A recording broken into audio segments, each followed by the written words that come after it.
show you 5 exercise. এই এক্সারসাইজটি করার জন্য আপনাকে চেয়ার লাগবে।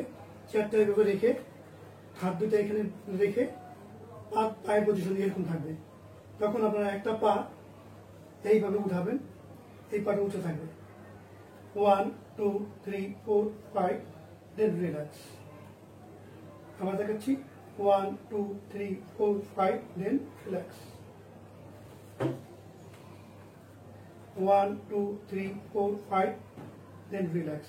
এই পাটা গোড়ালিকে উপর দিকে উঠা ফেলবেন আর এই পাটাও শূন্য থাকবে। তাহলে এই পায়ের উপর চাপ পড়বে, এই মাসেলটা চাপ পড়বে, এই মাসেলটা চাপ পড়বে, এই মাসেল এক্সারসাইজ হবে এবং যে ব্যথাগুলি করতে ব্যথাগুলি আস্তে আস্তে ব্যায়ামের মাধ্যমে ইনশাল্লাহ নিরসন হয়ে যাবে।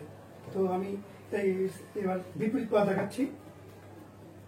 1 2 3 4 5 দেন রিল্যাক্স। 1 2 3 4 5 দেন রিল্যাক্স।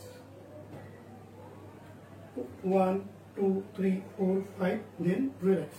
এই এক্সারসাইজটি 5 সেকেন্ড করে 10 বার করবেন। প্রতিটি এক্সারসাইজই 5 বার করে 10 বার 10 সেট করবেন।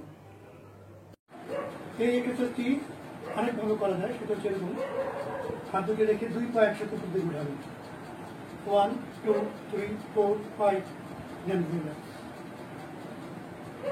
1 2 3 4 5 দেন রিল্যাক্স। আবার দেখাচ্ছি, দুই পা একসাথে পায়ের গোড়ালি উপর দিকে উঠিয়ে ফেলবেন। 1 2 3 4 5 দেন রিল্যাক্স। এই সবগুলি ব্যায়ামই 5 সেকেন্ড করে 10 সেট করবেন। রেগুলার করবেন। রেগুলার করলে আশা করি আপনাদের নি পেন, হাঁটু ব্যথা দূর হয়ে যাবে।